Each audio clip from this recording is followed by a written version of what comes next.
국세청에서 모두 체험 안내문 날라왔는데 그거 그대로 신고하시는 순간 누구는 환급금 못 받고 누구는 안 내도 될 세금 그대로 내게 됩니다. 어떤 분들이 그렇게 되는지 오늘 이 영상에서 끝까지 정리해 드릴게요.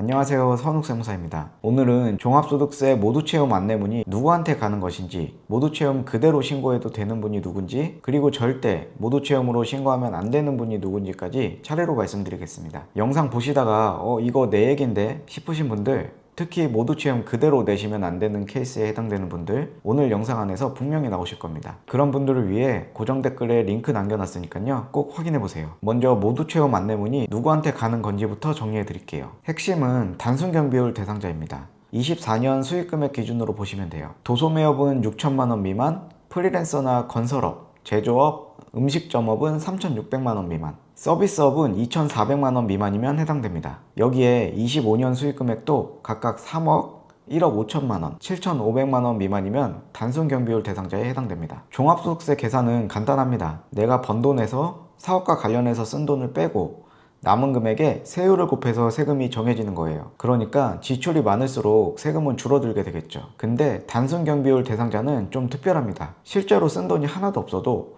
업종별로 정해진 비율만큼 경비를 인정해 줍니다. 영세 사업자분들 챙겨주라고 만든 제도라서 그래요. 종합소득세 모두체험 안내문은 바로 이 단순경비율을 그대로 적용해서 세금까지 미리 다 계산해서 보내주는 겁니다. 그럼 모두체험으로 그냥 신고해도 되는 분은 어떤 분들일까요? 결론부터 말씀드릴게요. 단순경비율 대상자이면서 사업과 관련해서 지출한 돈이 별로 없는 분들입니다. 이런 분들은 굳이 세무사한테 의뢰하실 필요도 없습니다. 모두체험이 훨씬 유리해요. 어차피 실제 지출이 적어서 단순경비율로 인정받는 게 더 이득이거든요. 다만 그대로 신고 버튼 누르기 전에 반드시 체크하셔야 할 게 몇 가지 있습니다. 종합소득세 모두체험 안내문에는 사실 빠져있는 공제가 있습니다. 국세청이 일부러 안 넣은 게 아니에요. 본인이 직접 입력해야만 알 수 있는 항목이라 그런데요. 그 첫 번째는 부양가족 공제입니다. 본인이 부양하는 가족이 있고 그 가족의 연 소득 금액이 100만원 미만이라면 1인당 150만원 공제받을 수 있어요. 부모님의 경우엔 만 60세 이상, 자녀의 경우엔 만 20세 이하여야 해당됩니다. 그리고 부양가족 중에 장애인이 있다면 추가로 200만원이 더 공제됩니다. 두 번째는 부녀자 공제입니다. 배우자가 있는 여성 또는 배우자 없이 부양가족이 있는 세대주 여성이면서 종합소득 금액이 3천만원 이하라면 부녀자 공제 50만원을 적용받을 수 있어요. 세 번째는 한부모 공제입니다. 배우자가 없고 기본 공제 대상인 자녀가 있다면 한부모 공제 100만원이 적용됩니다. 부녀자 공제하고는 중복이 안 되는데요. 한부모 공제가 더 유리하니까 해당되시면 꼭 챙기세요.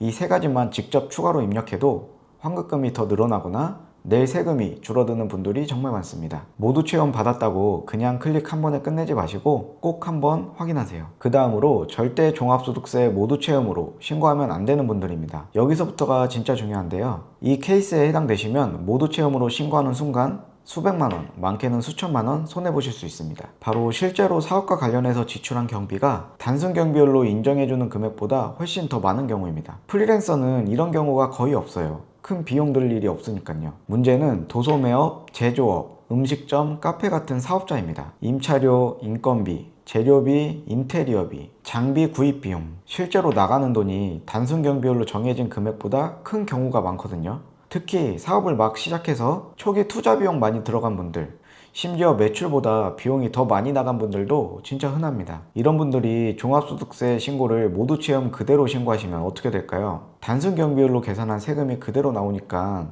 세금을 더 내게 됩니다. 그리고 중요한 게 하나 더 있는데요. 실제 비용이 매출보다 더 많아서 적자, 그러니까 결손금이 발생했다면 이건 그냥 사라지는 돈이 아닙니다. 앞으로 15년 동안 2월에서 사용할 수 있어요. 쉽게 말씀드려 볼게요. 올해 적자가 5천만원 났는데 내년에 이익이 1억 났다고 해볼게요. 그럼 내년에는 1억에서 5천만원을 빼고 남은 5천만원에 대해서만 세금을 내면 됩니다. 사장님 입장에서 진짜 큰 무기 하나가 생기는 거예요. 근데 이 결손금 이월 공제는 반드시 장부를 작성하고 실제 비용으로 신고해야만 인정받을 수 있습니다. 모두 체험으로 신고하시면 결손금 자체가 잡히지 않습니다. 그러면 향후 15년간 받을 수 있었던 절세 효과가 통째로 날아가는 겁니다. 그래서 실제 비용이 단순 경비율보다 많은 분들은 모두 체험 안내문이 아무리 친절하게 와도 절대 그대로 처리하시면 안 됩니다. 무조건 세무사한테 맡기셔서 실제 비용으로 신고하셔야 합니다. 오늘 내용 다시 한번 정리해 드릴게요. 단순 경비율 대상자이고 실제 지출이 적다면 종합소득세 모두 채움이 유리합니다. 단 부양가족, 부녀자, 한부모 공제는